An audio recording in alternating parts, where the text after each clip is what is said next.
Formulas ಏನೋ ನಾವು problems ಅನ್ನ ಸಾಲ್ವ್ ಮಾಡಬೇಕಂದ್ರೆ ನಾವು ಯೂಸ್ ಮಾಡೋ ಫಾರ್ಮುಲಾ ಯಾವುದು ಅಂತ ಹೇಳಿದ್ರೆ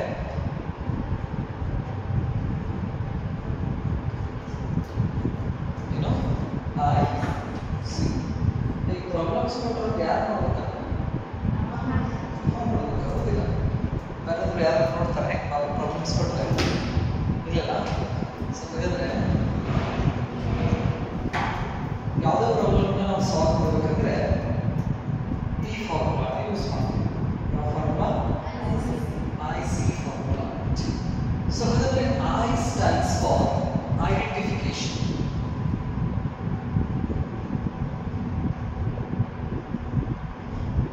Identify.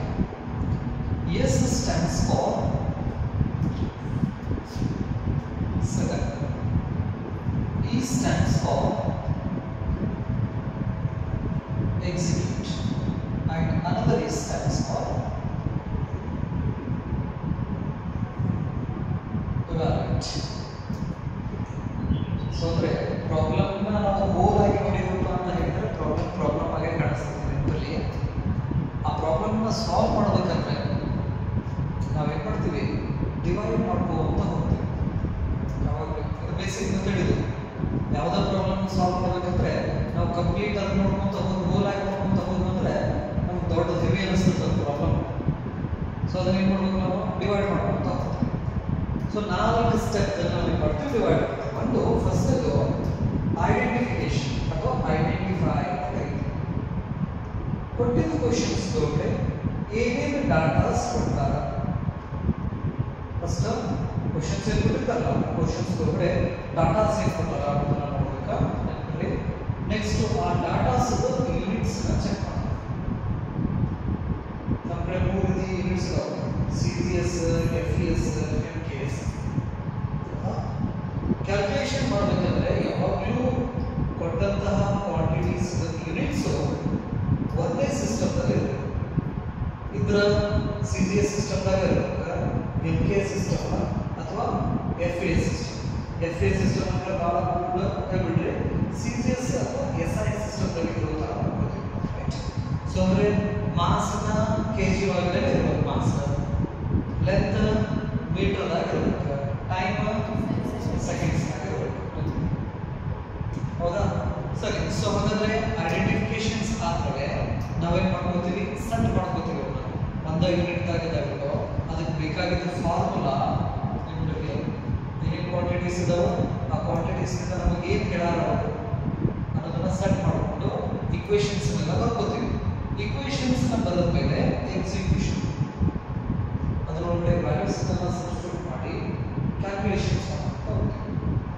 ಸೊ ಅದನ್ನು ನಾವು ಮಾಮೂಲಿ ಮೊದಲನೇ ಸ್ಟೆಪ್ನ ಗಿವನ್ ಅಂತ ಹೇಳ್ತೀವಿ, ಎರಡನೇ ಸ್ಟೆಪ್ನ ಫಾರ್ಮುಲಾ, ಮೂರನೇ ಸ್ಟೆಪ್ ವ್ಯಾಲ್ಯೂಸ್ನ ಸಬ್ಸ್ಟಿಟ್ಯೂಟ್ ಮಾಡಿ ಲೆಕ್ಕ ಮಾಡೋದು, ನಾಲ್ಕನೇ ಸ್ಟೆಪ್ ಫೈನಲ್ ಆನ್ಸರ್ನಿಂದ ಏನು ಗೊತ್ತಾಯಿತು ನಮಗೆ. ಫೈನಲ್ ಒಂದು ಆನ್ಸರ್ ಕೊಡ್ತೀವಿ. ಏನದ ಆನ್ಸರ್? ಎದರದ್ದು ಎಷ್ಟದು ಅದನ್ನು ನಾವು ಕ್ಲಿಯರಾ? ಸೊ ಹಾಗಾದ್ರೆ ಪ್ರಾಬ್ಲಮ್ ಅಂದರೆ ಏನು ಫಾಲೋ ಮಾಡ್ತೀರಾ? ಐ ಸಿ ಫಾರ್ಮುಲಾ ಫಾಲೋ ಮಾಡ್ತೀರಾ. ಬೇಕಾದ್ರೆ ಓದಿಟ್ಕೊಳ್ಳಿ.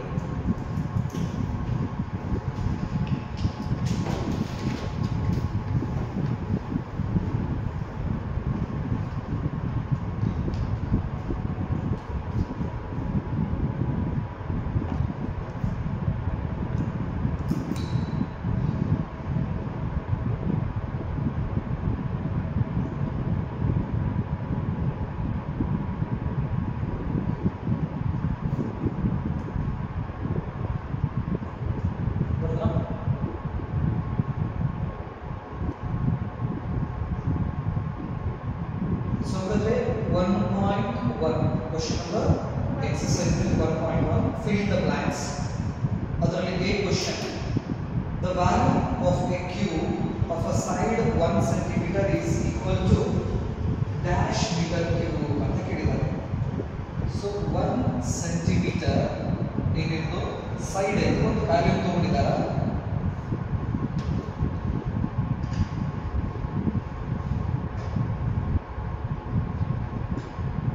So this is the value. So the side ಎಷ್ಟಿದೆ? ಇದು 1 cm ಸೆಂಟಿಮೀಟರ್ 1 ಸೆಂಟಿಮೀಟರ್ 1 ಸೆಂಟಿಮೀಟರ್ ಐತಿ. ಸೊ ಹಾಗಾದ್ರೆ 1 ಸೆಂಟಿಮೀಟರ್ 1 ಸೆಂಟಿಮೀಟರ್ 1 ಸೆಂಟಿಮೀಟರ್ ಸೈಡ್ ಇರತಕ್ಕಂತಹ ಈ ಕ್ಯೂಬ್ ವ್ಯಾಲ್ಯೂ ಕೇಳಿದಾಗ, ಸೊ ಹಾಗಾದ್ರೆ value is equal to length into breadth into height ಅಲ್ಲ. ಸೊ ಹಾಗಾದ್ರೆ ಲೆಂತ್ ಎಷ್ಟು 1 ಸೆಂಟಿಮೀಟರ್ ಇಂಟು ಬ್ರೆಡ್ತ್ ಎಷ್ಟು 1 ಸೆಂಟಿಮೀಟರ್ ಇಂಟು ಹೈಟ್ ಎಷ್ಟು 1 ಸೆಂಟಿಮೀಟರ್. ಸೊ ಹಾಗಾದ್ರೆ 1 into 1 into 1 1 centimeter into centimeter centimeter square centimeter into this is centimeter cube. So ಹಾಗಾದ್ರೆ centi ಅಂದ್ರೆ ನೆನಪಿಡಿ 1 centi ಅಂದ್ರೆ 10 to the power minus 2. This is meter in meter cube centimeter cube ಈ ತರ centi ಅಂತ percentage ನ starting ಹೋಗಿ deci centi milli micro nano micro ಒಂಬತ್ತು ಇರಬೇಕಾ. ಸೆಂಟಿ ಅಂದ್ರೆ ಎಷ್ಟು 10 to the power minus 2. Milli ಅಂದ್ರೆ 10 to the power minus 3. Micro ಅಂದ್ರೆ 10 to the power minus 6 ನೆನಪಲ್ಲಿ. ಡೆಸಿ ಅಂದ್ರೆ 10 to the power minus 1. ಬರ್ಕೊಂಡ್ರಿಲ್ಲ ನೆನಪಿರಬೇಕು. Calculations ಬಹಳ ಇಂಪಾರ್ಟೆಂಟ್ ಮಲ್ಟಿಪ್ಲೈಯರ್ಸ್. ಸೊ ಹಾಗಾದ್ರೆ ಈಗ 10 to the power minus 2 into 3 10 to the power minus 6 1 into 10 to the power minus 6 meter. So ಹಾಗಾದ್ರೆ 1 centimetre length breadth height ಇರತಕ್ಕಂತಹ ಈ cube value ಎಷ್ಟಿದೆ 10 to the power minus 6 meter cube. ಬರ್ಬೋದು.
The surface area of a solid cylinder of a radius 2.0 cm and height 10.0 cm is equal to dash millimeter square. Dash millimeter square. ಏನು ತಗೊಂಡಿದ್ದಾರೆ ಇಲ್ಲಿ ಅವರು solid cylinder ತಗೊಂಡಿದ್ದಾರೆ.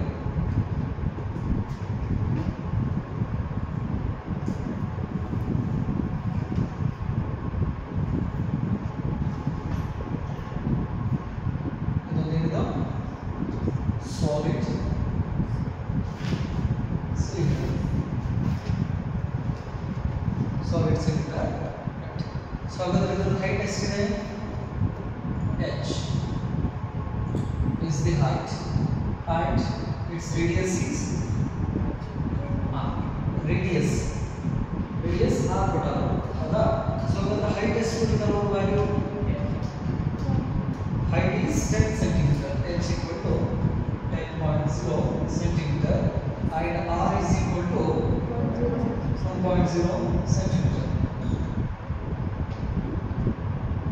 ಕೊಟ್ಟಿದ್ದಾರೆ ಹೌದಾ.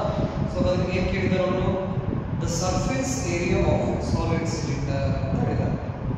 So ಹಾಗಾದ್ರೆ surface ಏರಿಯಾನ in terms of millimetre square ಅಲ್ಲಿ ಹೇಳಬೇಕು. ಸರ್ಫೇಸ್ ಏರಿಯಾ ಅಂದ್ರೆ ಇಲ್ಲಿ ನಮಗೆ ಮೂರು ಸರ್ಫೇಸಸ್ ಇದ್ದಾವೆ. ಒಂದು ಟಾಪ್ ಸರ್ಫೇಸ್, ಇನ್ನೊಂದು ಬಾಟಮ್ ಸರ್ಫೇಸ್,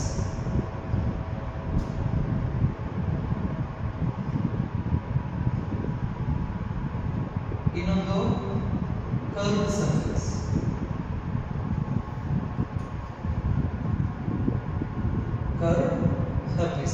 ಸೊ ಎಷ್ಟು ಸರ್ಫೇಸ್ ಇದಾವಲ್ಲಿ 3 ಸರ್ಫೇಸಸ್ ಇದಾವೆ. ಸೊ ಹಾಗಾದ್ರೆ ಇದರದ surface area pi r square bottom ಅದ ಇದರದ pi r square.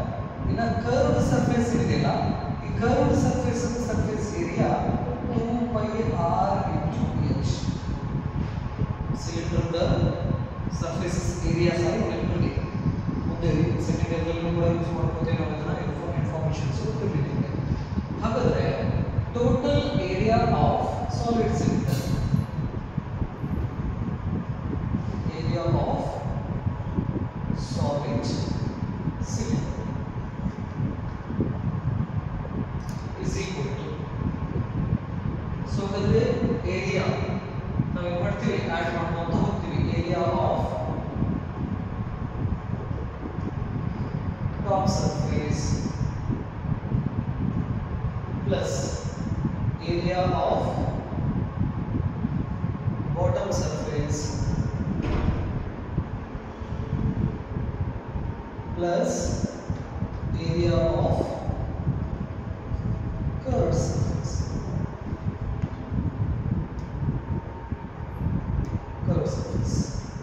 So the total area is equal to area of top surface is pi r square plus bottom surface pi r square plus area of curved surface 2 pi r h. So the ಎರಡು ಕೂಡಿಸಿದ್ರೆ ಏನಾಯ್ತು 2 pi r square plus 2 pi r h. So ಇವೆರಡನ್ನು common ಆಗಿ ತೆಗೆದು ನಾವು 2 pi r common ತೆಗೆದು common ತೆಗೆದ್ರೆ ಇದರಲ್ಲಿ ಒಂದು r ಹೊರಗಡೆ ಬಂತಂದ್ರೆ r 2 pi r ಹೊರಗಡೆ ಬಂತಂದ್ರೆ h. So A is equal to 2 pi r plus h. ಇದು this is the total area formula of what solid cylinder. Solid cylinder the total area ಅಂದ್ರೆ solid cylinder ಅಂದ್ರೆ ಅದರೊಳಗಡೆ particle ಇರ್ತದೆ. ಇದು ನಡಕ ಹಾಲೋ ಇಲ್ಲ, full pack ಐತೆ, ಒಳಗೂ ಫಿಲ್ ಇದೆ, ಹೌದಾ? ಇದಕ್ಕೆ ನಾವು ಎಂತ ಕರಿತೀವಿ ಸಾಲಿಡ್ ಸಿಲಿಂಡರ್ ಅಂತ ನಾವು ಕರಿತೀವಿ. ಕೇಬಲ್ ರಾಡ್ ಅದು ಕೂಡ ಸಾಲಿಡ್ ಸಿಲಿಂಡರ್ಗೆ ಎಕ್ಸಾಂಪಲ್ಸ್ ಅಂತ ಕರೀತೀವಿ. ಹಾಗಾದ್ರೆ ಈ ತರ ಸಾಲಿಡ್ ಸಿಲಿಂಡರ್ ಟೋಟಲ್ ಏರಿಯಾನ ನಾವು ಬರೀಬಹುದು 2 pi r into r plus h. Now they have given the value of radius and height of the solid cylinder. Substitute the value in that expression and get the area in terms of millimeters.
Radius ಸೆಂಟಿಮೀಟರ್ದಲ್ಲಿದೆ, height ಸೆಂಟಿಮೀಟರ್ದಲ್ಲಿದೆ. ಅಲ್ಲಿ ಅದನ್ನು first ಏನು ಮಾಡಬೇಕಾ, ಮಿಲಿಮೀಟ್ರಿಗೆ ಬರಬೇಕಾ.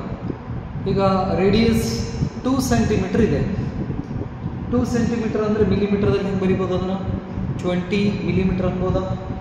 2 centimetre ಅಂದರೆ 1 centimetre ಅಂದರೆ 10 millimetre, 2 centimetre ಅಂದರೆ 20 ಮಿಲಿಮೀಟರ್. ನೆಕ್ಸ್ಟ್ ಈ ಕಡೆ 10 ಸೆಂಟಿಮೀಟರ್ ಇದನ್ನು ಮಿಲಿಮೀಟರ್ದಲ್ಲಿ 100 ಮಿಲಿಮೀಟರ್. ಯಾಕಂದ್ರೆ 1 ಸೆಂಟಿಮೀಟರ್ ಅಂದ್ರೆ 10 ಮಿಲಿಮೀಟರ್, 10 ಸೆಂಟಿಮೀಟರ್ ಅಂದ್ರೆ 100 ಮಿಲಿಮೀಟರ್. ಸೊ ಹಾಗಾದ್ರೆ the value of r is equal to 20 millimetre point h equal to 100 millimetre.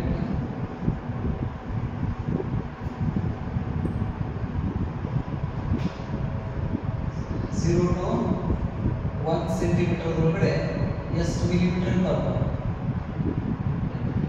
10 millimetre ಇರ್ತೈತಿ. 1 ಸೆಂಟಿಮೀಟರ್ ಅಂದರೆ 10 ಮಿಲಿಮೀಟರ್ ಇಸ್ ಆನ್. ಹಾಗಾದ್ರೆ 2 ಸೆಂಟಿಮೀಟರ್ ಅಂದರೆ 20 ಮಿಲಿಮೀಟರ್ಗೆ, 10 ಸೆಂಟಿಮೀಟರ್ ಅಂದರೆ 100 ಮಿಲಿಮೀಟರ್.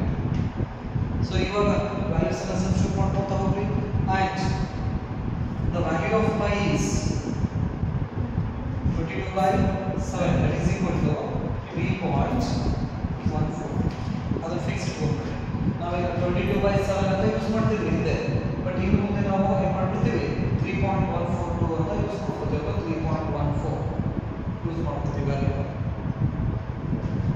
ಸೊ ಹಾಗಾದ್ರೆ area is equal to 2 into the value of phi is 3.142 into the value of r is 20 millimeter. 20 millimeter into this is small r, 20 millimeter plus 100 millimeter.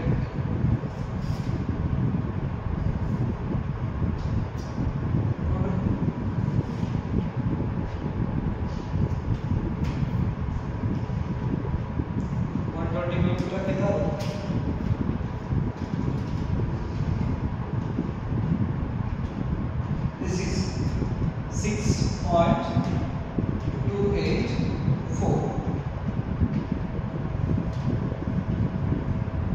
into 20 millimeter into ಎರಡು portion ಎಷ್ಟಾಯಿತು 120 millimeter.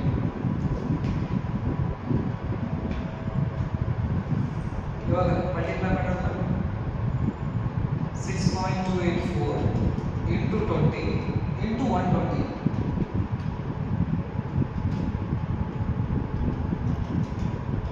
ಎಷ್ಟಾಯ್ತು?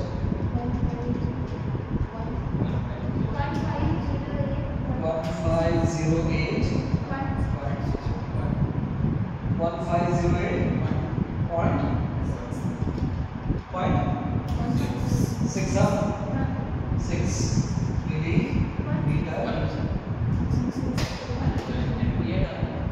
8 ಆದ್ಮೇಲೆ 1.6 millimeter square.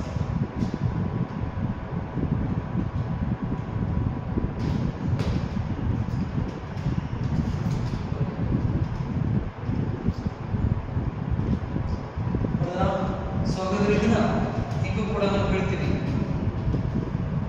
ಈ point ನಿಂತು ಬಂದ್ರೆ 1 2 3 4 1.5 into 10 to the power plus 4 millimeter square.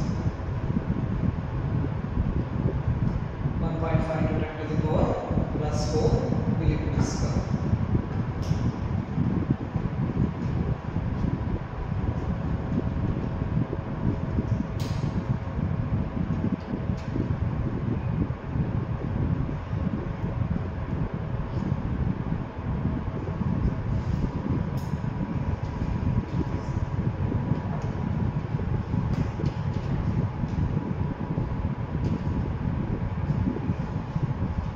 Next one. Okay. Next, same question is: a vehicle moving with a speed of 18 km per hour covers dash meters in 1 second. So ಹಾಗಾದ್ರೆ vehicle ಎಷ್ಟು speed ಹೋಗ್ತಾ ಇದೆ? 18 km per hour ದಲ್ಲಿ ಹೋಗ್ತಾ ಇದೆ. covers dash meter in 1 second.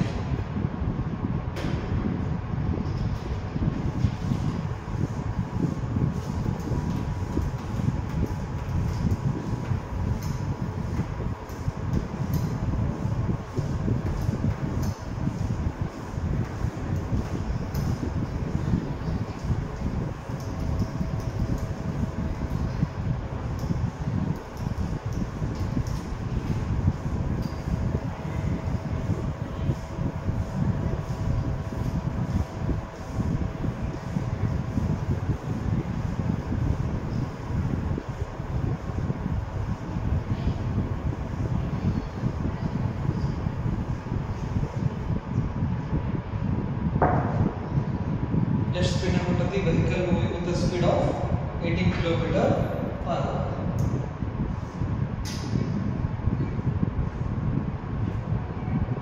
Is a vehicle right?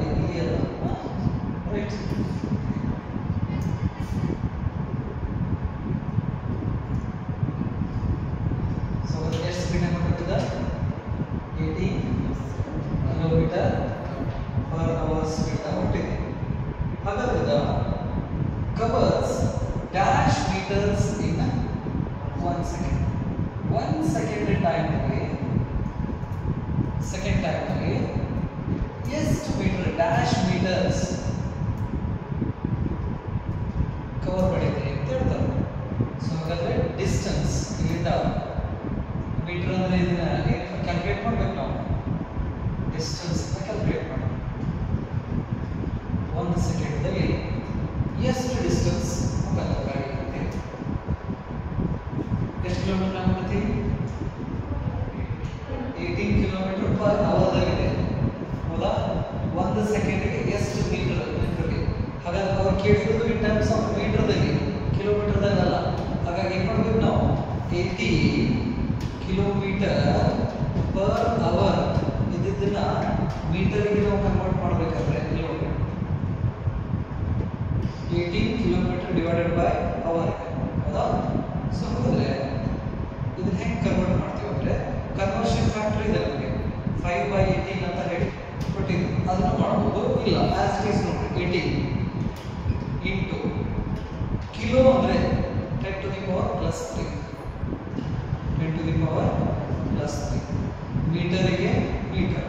Next 1 hour ಅಂದ್ರೆ ಎಷ್ಟು second? 60 minute into 60 second ಅಲ್ಲ, 60 ಮಿನಿಟ್ ಇಂಟು 60 ಸೆಕೆಂಡ್. ಸೊ ಹಾಗಾದ್ರೆ this is equal to 18 into 10 to the power 3 divided by 3600.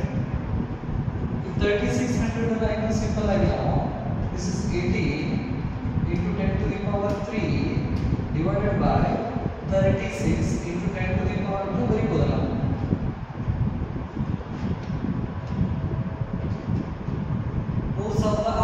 ನಾವು 36 into 10 to the power 2 10 to the power 2 ಅಂದ್ರೆ 100 ಅಲ್ಲ?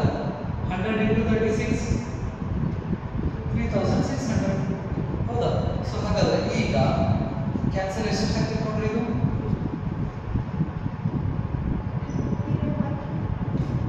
9 something 9 ಅಷ್ಟೇ 2 9 ಅಷ್ಟೇ 9 4 1 2. So ಹಾಗಾದ್ರೆ 1/2 10 to the power plus 2 ಇದನ್ನ ಮೇಲ್ಗಡೆ ಹೋದ್ರೆ -2. ಸೊ ಅದು 10 to the power plus 3 into 10 to the power -2. So this is nothing but 0.5 into 10 to the power plus 1. 10 to the plus 1 ಅಂದ್ರೆ 10 into 10 ಮಾಡಿದ್ರೆ this becomes 5 meter. That is a 5 meter per second. 5 meter per second. So ಹಾಗಾದ್ರೆ 1 ಸೆಕೆಂಡಿಗೆ ಎಷ್ಟು metre travel ಮಾಡ್ತಾನವ? 5 metre per second ಅಲ್ಲಿ ಹೋಗ್ತಾನ. So 5 metre per second ಅಲ್ಲಿ ಹೊಂಟಾನಂದ್ರೆ 80 kilometre per hour is nothing but what? 5 meter per second. ಅಂದ್ರೆ 1 ಸೆಕೆಂಡಿಗೆ ಎಷ್ಟು ಟ್ರಾವೆಲ್ ಮಾಡ್ದಂಗೆ ಆಯ್ತವ? 5 ಮೀಟರ್ ಅಲ್ಲ, 1 ಸೆಕೆಂಡಿಗೆ 5 ಮೀಟರ್ ಲೆಕ್ಕದಲ್ಲಿ ಹೊಂಟ ಅಂತ ಆಗ್ತೈತೆ. ಅಂದ್ರೆ 18 kilometre per hour is equal to 5 metre per second ಅಂತ ನಾವು ಕರಿತೀವಿ. ಹಾಗಾಗಿ 1 ಸೆಕೆಂಡಿಗೆ ಆ ವೆಹಿಕಲ್ ಎಷ್ಟು ಡಿಸ್ಟೆನ್ಸ್ ಟ್ರಾವೆಲ್ ಮಾಡ್ತಾನೆ? 5 ಮೀಟರ್ ಟ್ರಾವೆಲ್ ಮಾಡ್ತಾನೆ.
density is dash gram per centimeter cube or dash kg per meter cube. The value of cube is equal to side cube ಅಂತ ಕೊಟ್ಟಿದ್ದಾರೆ. ಫಸ್ಟ್ ಈ ರಿಲೇಟಿವ್ ಡೆನ್ಸಿಟಿ ಬಗ್ಗೆ ಸ್ವಲ್ಪ ನೋಡೋಣ. ಇದರ ಮಾಡಲಾಗಷ್ಟು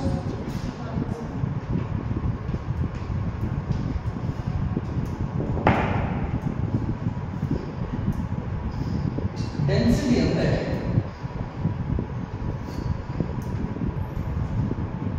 mass divided by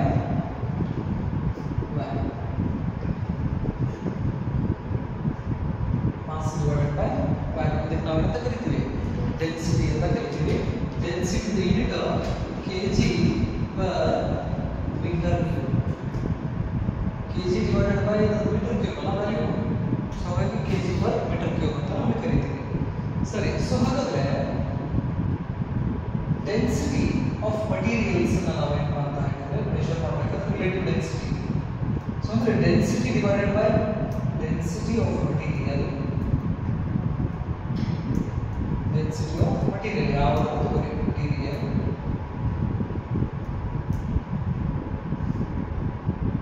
divided by density of water. ಯಾಕಂದ್ರೆ ಅರ್ಥ ಮೇಲ್ಗಡೆ ಎಲ್ಲ ಕಡೆನೂ ಅವೈಲೇಬಲ್ ಇರುವಂತಹ ಮಟೀರಿಯಲ್ ಯಾವುದಿಲ್ಲ, ವಾಟರ್ ಈಸಿಯಾಗಿ ಅವೈಲೇಬಲ್ ಆಗುತ್ತೆ. ನಾವು ರೆಫರೆನ್ಸ್ ಯಾವುದು ತಗೋತೀವಿ ಅಂದ್ರೆ ನಮ್ಗೆ ಎಲ್ಲ ಕಡೆನೂ ಈಸಿಯಾಗಿ ಸಿಕ್ಕಿರ್ಬೇಕು. ಅದನ್ನ ನಾವು ಏನು ಮಾಡ್ತೀವಿ, ರೆಫರೆನ್ಸ್ ಅಂದ್ರೆ ಗುರುತಕ್ಕೆ ಅಂತ ಹೇಳ್ತೀವಿ, ರೈಟ್. ಸೊ ಗುರುತಕ್ಕೆ ಏನು ಮಾಡ್ತೀವಿ, ಒಂದು ಸ್ಕೇಲ್ ಅದ ತಗೋತೀವಿ, ಅಥವಾ ಅಡ್ರೆಸ್ ಹೇಳ್ಬೇಕಂದ್ರೆ ಸರ್ಕಲ್ ಅದ ಇಟ್ಟಿರ್ತೀವಿ, ಗುಡಿ ಅದ ಇಟ್ಟಿರ್ತೀವಿ. ಅಲ್ಲಿ ಹೋಗೋದ ಅಲ್ಲಿ ಗುಡಿ ಕಾಣಿಸ್ತದೆ ಅಂತ ಹೇಳ್ತೀವಿ, ಆ ಗುಡಿಯಿಂದ ಬಲಕ್ಕೆ ಬಳ್ಳ ಎಡಕ್ಕೆ ಬಲ್ಲ ಅಂತ ಹೇಳ್ತೀವಿ. ಹಾಗಾದ್ರೆ ಗುಡಿ ಅನ್ನೋದು ಏನದು, ಗುರುತು. ಅದನ್ನು ನಾವು ರೆಫರೆನ್ಸ್ ಅಂತ ಕರಿತೀವಿ. ಒಂದು ರೆಫರೆನ್ಸ್ ಇಟ್ಕೊಂಡಿರ್ತೀವಿ ನಾವು, ಆ ರೆಫರೆನ್ಸ್ ದಿಂದ ನಾವು ಹೇಳ್ತೀವಿ, ಕೇಳ್ತೀವಿ. ಹಾಗಾದ್ರೆ ಇಲ್ಲಿ ನಮಗೆ ರೆಫರೆನ್ಸ್ ಇರೋದು ಯಾವುದಂದ್ರೆ ವಾಟರ್. ವಾಟರ್ ಜೊತೆಗೆ ಬೇರೆ ಬೇರೆ ಮಟೀರಿಯಲ್ಸ್ ಡೆನ್ಸಿಟಿನ ಕಂಪೇರ್ ಮಾಡ್ಕೊಳ್ತಾ ಹೋಗ್ತೀವಿ. ಇಲ್ಲಿ ಮಟೀರಿಯಲ್ ಇಂದಲೇ ನೀವು ಐರನ್ ಹಾಕ್ರಿ ಡಿವೈಡೆಡ್ ಬೈ ವಾಟರ್ ಇರುತ್ತೆ, ಕಾಪರ್ ಹಾಕ್ರಿ ಡಿವೈಡೆಡ್ ಬೈ ವಾಟರ್, ಲೆಡ್ ಹಾಕ್ರಿ ಡಿವೈಡೆಡ್ ಬೈ ವಾಟರ್. ಅಂದ್ರೆ ವಾಟರ್ ಫಿಕ್ಸ್ ಇದೆ ನೆನಪಲ್ಲಿ. ಇಲ್ಲಷ್ಟು ಮಟೀರಿಯಲ್ ಏನಾಗಿತ್ತು, ಚೇಂಜ್ ಆಗಿತ್ತು. ಸೊ ಈ ರೇಷಿಯೋಗೆ ನಾವು ಏನಂತ ಕರಿತೀವಿ, density of material and density of water. That ratio is called what? Relative density. Relative density. So relative density is equal to density of material divided by density of water. So ಅದರ standard ನಾವು ಇಲ್ಲಿ water ನ ತಗೊಂಡಿರೋದ್ರಿಂದ ಏನು ಮಾಡ್ತೀನಿ ನಾನು, 1 metre ಅಗಲ, 1 metre ಉದ್ದ, 1 metre ಎತ್ತರ.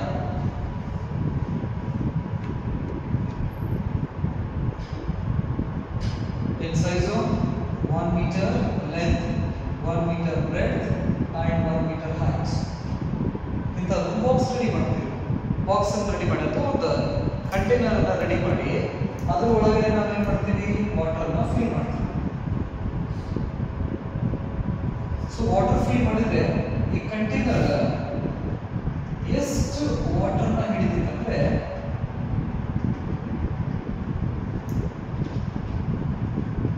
1000 kg ವಾಟರ್ ಹಿಡಿದಿತ್ತು. ನೆನಪಲ್ಲಿ ಎಲ್ಲೇ ಹೋಗಿ ನಾವು 1 ಮೀಟರ್ ಅಗಲ, 1 ಮೀಟರ್ ಉದ್ದ, 1 ಮೀಟರ್ ಎತ್ತರ ಇಂಥದನ್ನ ಒಂದು ಟ್ಯಾಂಕ್ ರೆಡಿ ಮಾಡಿ ಅದರೊಳಗಡೆ ನೀರು ತುಂಬಿದ್ವು ಅಂದ್ರೆ ಎಷ್ಟು ಕೆಜಿ ನೀರು ಹಿಡಿದಿರ್ತದ, 1000 kg ನೀರು ಹಿಡಿದಿತ್ತು ನೆನಪಲ್ಲಿ. ಸೊ ಹಾಗಾದ್ರೆ 1000 kg per meter cube ಅಂತ ನಾವು ಹೇಳ್ತೀವಿ. This is the density of water. Normally ಎಲ್ಲ ಕಡೆ ನೀರು ಸಿಗುತ್ತೆ ನಮಗೆ, ಅವಳ ಭೂಮಿ ಮೇಲ್ಗಡೆ ನಾವು ಎಲ್ಲೇ ಹೋಗಿ ಎಕ್ಸ್ಪೆರಿಮೆಂಟ್ ಮಾಡಕತ್ತೇವೆ ಅಂದ್ರೂ ನಮ್ಗೆ ನಾರ್ಮಲಿ ಏನು ಸಿಗುತ್ತೆ, ನೀರು ಸಿಗುತ್ತೆ. ಸೊ ಹಾಗಾಗಿ ನೀರನ್ನು ನಾವೇನು ಮಾಡ್ತೀವಿ, ಗುರುತಕ್ಕೆ ನೀರು ಜೊತೆಗೆ ಆ ಬೇರೆ ಮಟೀರಿಯಲ್ಸ್ ಡೆನ್ಸಿಟಿ ಏನು ಮಾಡ್ಕೊತ ಹೋಗ್ತೀವಿ, ಕಂಪೇರ್ ಮಾಡ್ಕೊತ ಹೋಗ್ತೀವಿ. ನೀರಿಗಿಂತ ಜಾಸ್ತಿ ಇತ್ತು, ನೀರಿಗಿಂತ ಕಡಿಮೆ ಇತ್ತು. So this is the expression of relative density. ಇಲ್ಲಿ ಏನು ಕೊಟ್ಟಿದ್ದಾರೆ, ಯಾವ ಮಟೀರಿಯಲ್ ಕೊಟ್ಟಿದ್ದಾರೆ, they have given the relative density of lead material ಕೊಟ್ಟಾರೆ ಹೌದಾ. ಸೊ ಹಾಗಾದ್ರೆ ಫಾರ್ಮುಲಾ ಏನು ಬರ್ತೀವಿ ನಾವು, relative density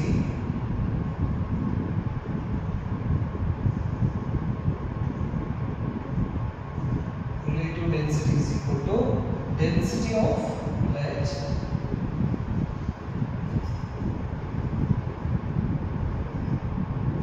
divided by density of water.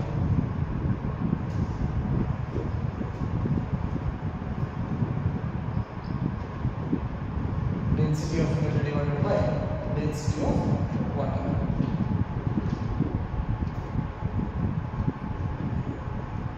ಹೌದಾ ಸರಿ. ಸೊ ಹಾಗಾದ್ರೆ ನಮಗೆ ಏನು ಕ್ಯಾಲ್ಕುಲೇಟ್ ಮಾಡಂತ ಹೇಳಿದಾರೆ ಅವರು, ದಟ್ ಈಸ್ ರಿಲೇಟಿವ್ ಡೆನ್ಸಿಟಿ ಕೊಟ್ಟಿದ್ದಾರೆ.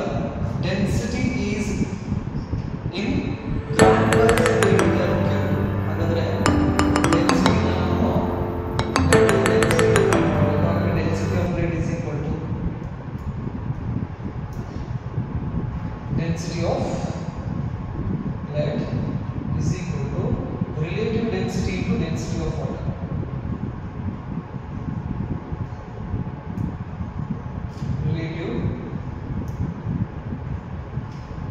Density into density of water.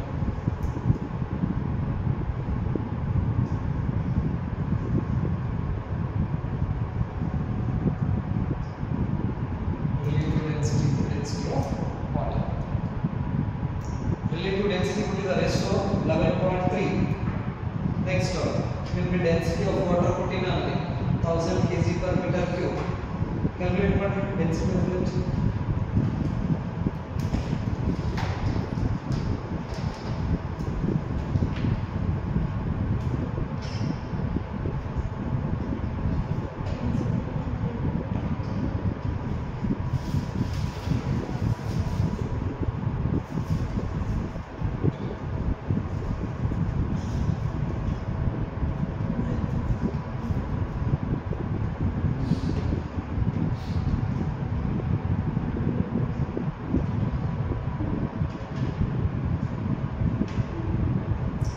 Relative density is to 11.3.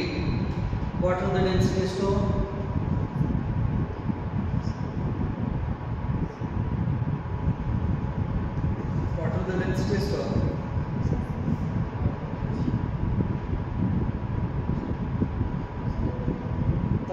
kg per meter cube ಅಲ್ಲ.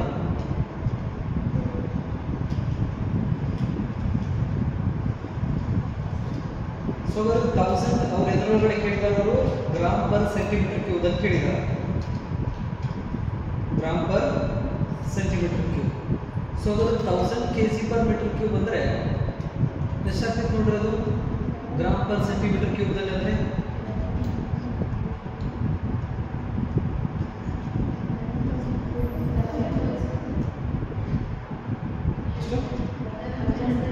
11,300 kg per meter cube. ಹೌದು, kg per meter cube. ಸರಿ.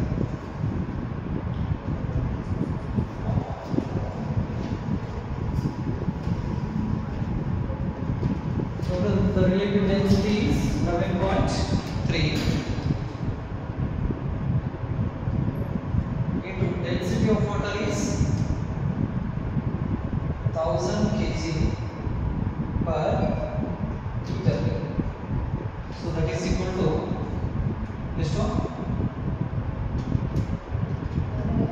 11,300 10 to the power 300 kg per meter. So ಹಾಗಾದ್ರೆ ಇದನ್ನ 1.13 into 10 to the power 4 ಬರೀಬಹುದಲ್ಲ.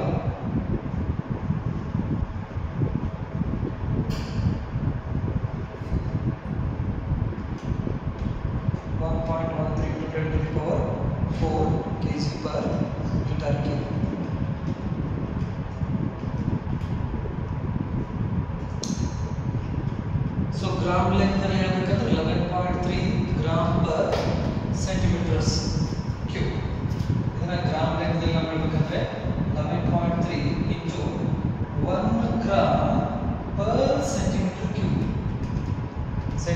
Cube gram per centimetre ಕ್ಯೂಬ್ದಲ್ಲಿ ಬರೀಬೇಕಾದ್ರೆ 11.3 gram per centimetre.